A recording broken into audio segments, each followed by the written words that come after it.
Previously on my HomeKit Home.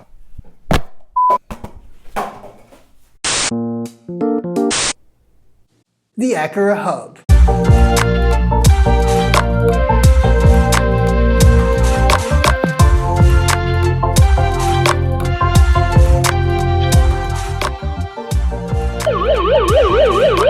Now wait a minute, we can't actually get that last feature unless we have an Aqara or Mijia child device connected to the hub. So in this video we'll be looking at the Aqara door and window sensor. Stay tuned.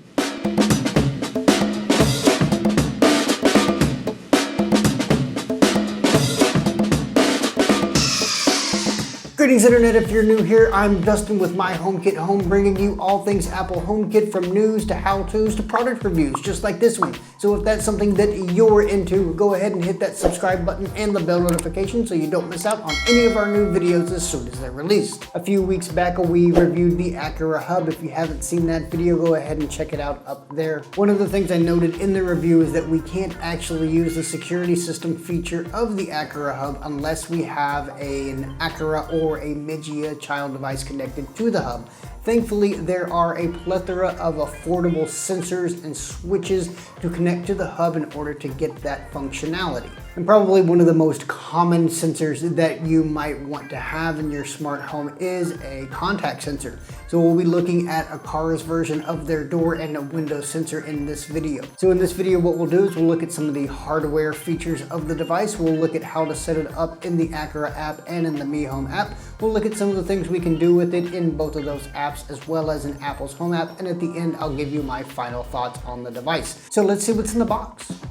As you might have guessed, this is a door and window sensor, which is also known as a contact sensor that works over Zigbee, which means you will need the Aqara Hub in order to have the device work either with HomeKit or without. It can also act as a trigger for the 120 decibel alarm, which is included in the Aqara Hub.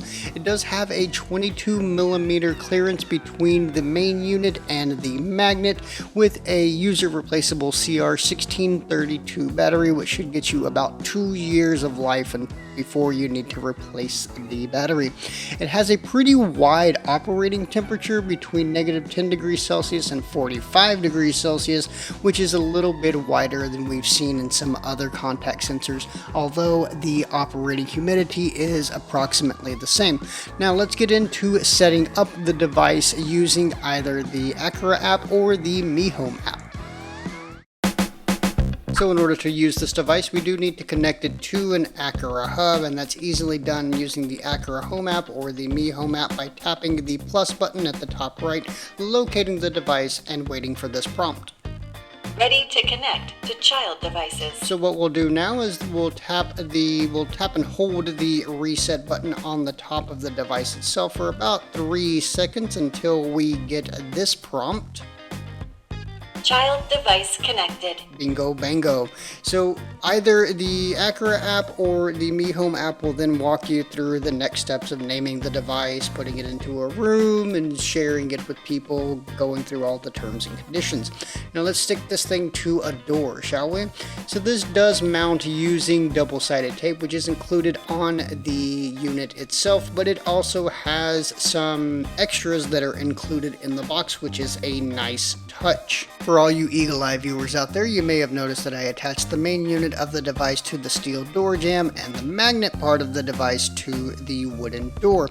I'd actually recommend that you swap this because the steel from the door jamb or whatever other surface that you're using may cause some interference with the main unit, since it does use a magnet in order to determine its open and closed states. I'll talk more about this at the end of the video, however. So let's look at what we can do with this device in the Aqara Home app. So there are a few features in the Aqara Home app that are not available in Apple's Home app, and the first of which are activity logs. So as you can see, we do have daily and weekly activity logs of when the sensor was open and closed. Unfortunately, these logs aren't exportable, but we do have access to them through the Aqara app. We can also adjust how the contact sensor is represented in the Aqara Home app, meaning we can change the name, what room it's in, if it's on the home home page, the icon, etc., etc. Now, one of the best things, in my opinion at least, about the Aqara app are the conditions in its automation set. So not only are we able to set automations based on the sensor opening and closing, but also the sensor being open or closed. So not just actions, but rather states as well. Above and beyond that, we also have the ability to set conditions based on a duration of time that the sensor has been opened or closed, which really makes this powerful. And this is actually something I'd really like to see to come to HomeKit.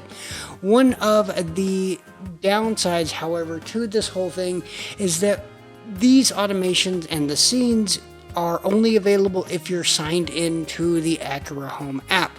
However, if you want to use the security system features properly in HomeKit, you'll need to sign out and sign into HomeKit mode. The great thing about this, however, is that all of your automations that you set up while signed into the Aqara Home app will still run in the background. Turning our attention now to the Mi Home app, there's not a whole lot of difference between what we can do with the Aqara door and window sensor between the two apps, and it looks pretty much the same, at least in terms of the settings, and that would make a lot of sense because it does seem that a lot of what's going on in the Aqara Home app comes directly from the Mi Home app. But let's look at our automations here, and the first thing that we notice is that the Mi Home app does use the if this then that formula, just like in the Aqara Home app, which makes things a little bit easier for us in terms of setting up our rules and our conditions and these sorts of things. One thing that we do notice also is that in the Mi Home app we have reduced condition sets for the door and window sensor.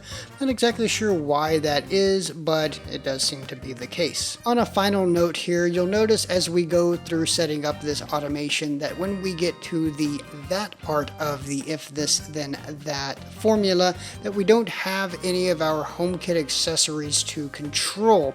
This is a big downside for me. Although the Aqara hub and the contact sensor are exposed to HomeKit, we can only control devices using the Mi Home app and the Aqara Home app that are connected either to the hub and, in the case of the Mi Home app, within the Mi Home system.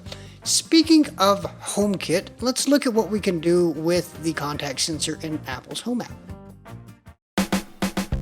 So if we're being completely honest, there's not a lot to talk about when it comes to contact sensors in Apple's Home app. You know, of course, we can get the notifications, we can see the state of the contact sensor, but that's really about it. We can also set up automations, so we'll add an automation, we'll tap a sensor detect something, and we can see that we have actions that we can base our automation on, whether they open or closed. Now, we do have the option to add time conditions and people conditions, but those are really applicable to any other automation that we might add. So I would like to see some of the features that we saw with the Aqara Home app and the Mi Home apps added to HomeKit.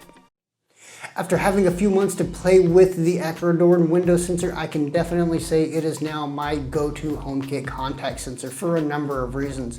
The first of which is its size. This thing is tiny. We can really attach it not only to windows and doors, but really any surface that has a stationary part and then also a moving part, which gives us quite a bit of flexibility, you know, being able to put it maybe on washers and dryers to get notifications when our clothes are done. We can also maybe add it to cabinets and kind of any area that, you know, maybe one of the larger contact sensors just isn't suitable for. Another reason why the Aqara door window sensor has now become my go-to HomeKit contact sensor is its speed. This thing is blazingly fast because it does use Zigbee using the Aqara hub. The connection is just super quick, and it's always been a big gripe of mine with some of the other HomeKit contact sensors is that, you know, they use Bluetooth, which is fine, but there is that kind of lag as the Bluetooth connection is made, and it does take a few extra moments. You don't have that issue with Zigbee.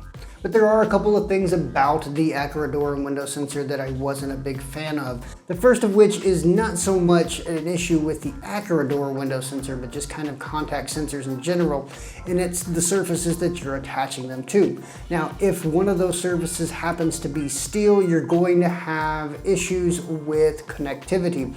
What I mean by that is that since it does use a magnet, if one of the surfaces is steel, it's going to potentially give you a false reading.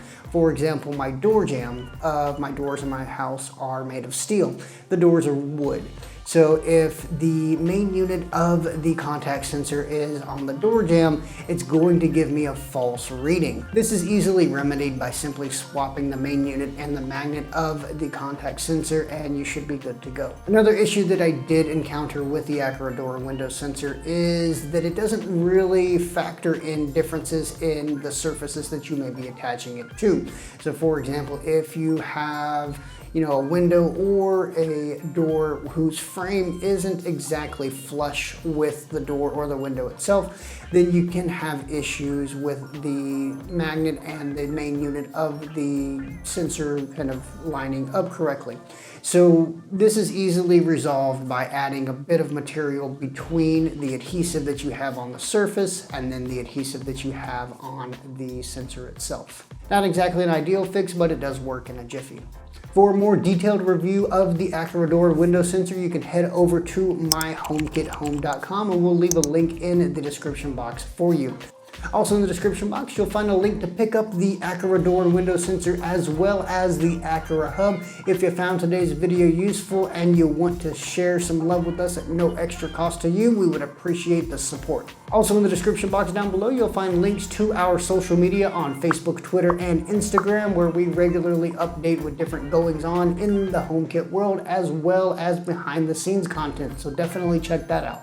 As always, if you found today's video useful, you can let us know by giving us a big thumbs up. And if you're interested in more HomeKit related content, go ahead and hit that subscribe button and the bell notification so you don't miss out on any of our new videos as soon as they're released. If you're interested in more Aqara related content as it pertains to HomeKit, you can go ahead and check out this playlist here, or you can check out this video here.